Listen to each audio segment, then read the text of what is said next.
a lot of work to crew Ultra Running Chick. Well, I got their aid station snacks all ready, so they're good to go. Isn't this fun? Look at all this stuff. Sure does take a long time. So went for a little trail run today, and I brought this music speaker. Got Bluetooth on it, big battery. Probably lasts a whole day. And it goes with my cell phone. Cell phone has a mind of its own.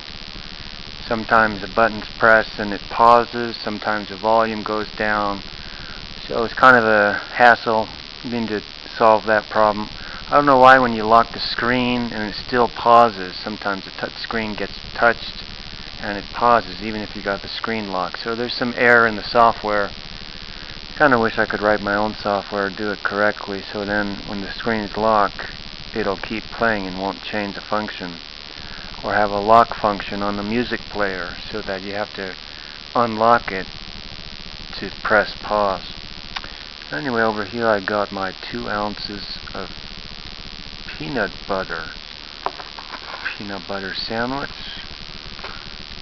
and water, and a jacket. It gets cold up here. So this watch thinks I had a hard workout. It says my recovery time is 47 hours. That can't be right. Here we got a predicted VO2 max. It says 38. What? It's got some race predictions.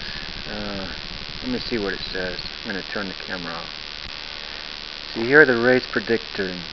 5K, 27:10, 10K, 56:24, half marathon, 2:05:03, marathon, 4:18:20. It might be hard to see. There's some kind of reflection on the watch. That's crazy. Here it's got a little satellite map, kind of shows you what kind of reception it's getting. Not very good. Now, one thing is I can't really hold this camera and press the button very easily. So I'm going to have to pause the camera, go to the next screen. There you go. It's got a little map of the satellites with a compass.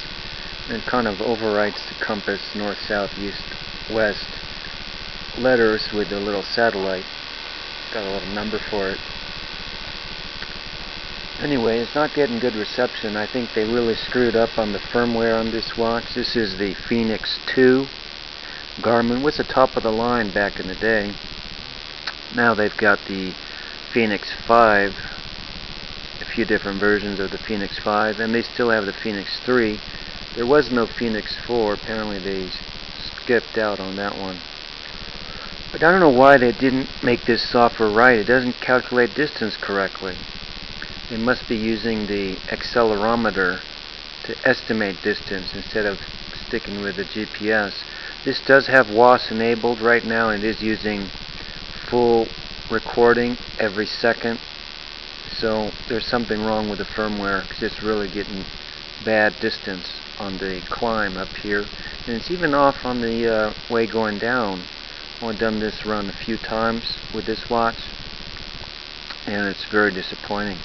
It has a lot of great features. It does have an accelerometer. It gives you your cadence, your arm cadence, so you have to move your arm the same number of steps that you're moving your legs, so they have to be in sync. So if you stop moving your arm, it's not going to show your cadence. So it obviously doesn't count how many steps you're taking, it counts how many times you're moving your arm. In case you guys didn't know that.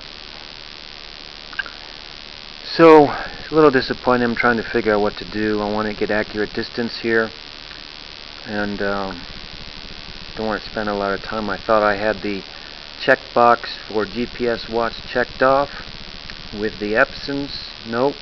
Now I'm trying this Garmin Fenix 2. I've got a Fenix 3 on order, which, according to reviews I've read, isn't any better at distance. So it's kind of disappointing. I may have to try the Suunto AM Bit 3, which I've heard good things about in reviews, and some other runners say gives them good distance. I don't know if they've actually verified the distance that they get with it, which is a hard thing to do in the mountains. Alright, so I've been trying out these shoes. These are the Hoka Nepali ATR shoes. They've got good traction. They've got the same kind of lugs that the Challenger has, but it's kind of an offshoot of the Clifton. It does feel like it's a lot wider in the side here than the Challenger 1 version. So probably the other Challengers are also narrow there too. The shoelaces did snap on my other run. I tried to untie them in the middle of the run and they snapped. So I switched them with these shoelaces. And my feet are getting really dirty. Kicking up a lot of dirt on the run. The shoes are getting dirty. And here you can kind of see the treads. Maybe not too well. But it's got kind of high heels, about a 5mm heel to toe drop, so I kind of wanted to wonder about it. Meaning, why don't the Ultras make lighter trail shoes that have good grip? These are lighter than the Lone Peaks, and if you look at the Ultra's new Lone Peak 3.5 and Superior, they're just about the same weight. So why should you go with a thinner profile shoe like the Superior when you're basically having the same weight as the Lone Peaks? So anyway, the Lone Peaks are heavier than these, but they are zero drop. And I kind of like the zero drop a little better. So I wanted to try the Lone Peaks, but I opted to go with these just because I didn't want the extra weight of the Lone Peaks, but I'll probably still buy the Lone Peaks anyway, give them a try. The 3.5s, new version. And in the meantime, I'm trying to not land on my heel with these. It's kind of harder because it's high heel, especially going downhill. So when I'm putting on the brakes, I probably am touching down with my heels first. On a lot of the parts, the steeper parts, where I'm going slower and put it on the brakes and trying not to put my foot too far out ahead and land on the heels, because that puts a lot of stress on the knees. And I'm kind of feeling going on the downhills a lot of stress on my knees, my hips, my ankles. And these shoes are kind of hard on the feet. I don't feel like they've got a soft cushion, so the cushioning is kind of more stiff. It's not as soft and springy as a Hoka Huaka, for instance. But you know, they're not bad, I guess. Once you break them in, get used to them. I'd have to go and check my little sheet at home where I write down all the mileage with this shoe. Been trying to do that with my new shoes, keep track of mileage. And I'm guessing I probably have a little more than 50 miles, maybe 60 miles on the shoe right now, something like that.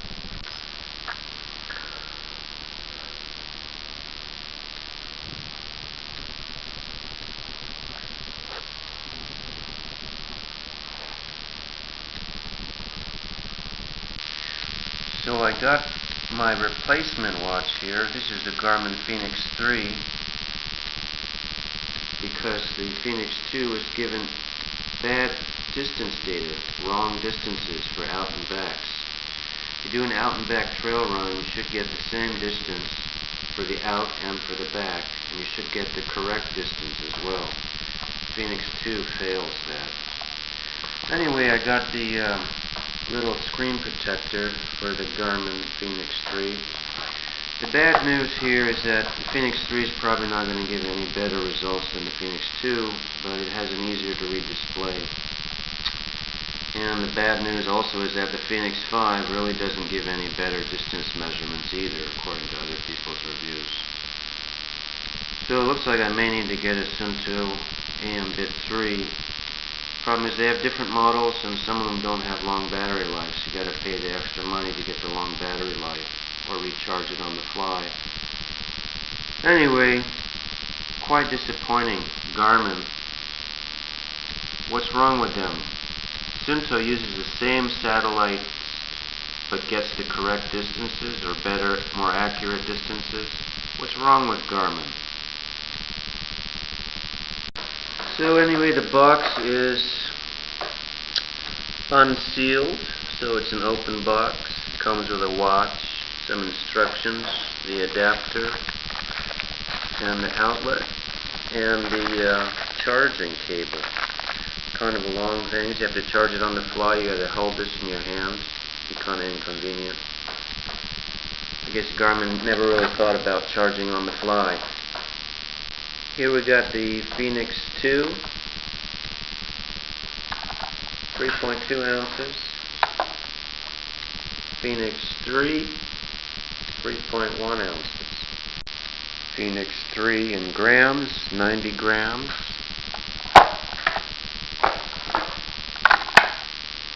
And, funny, 90 grams for the Fenix 2.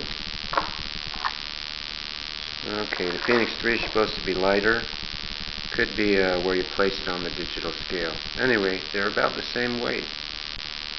So I started charging this. It was at 70%, and now after 10 minutes, it's at 68%. So it's actually going down. That's pretty ridiculous.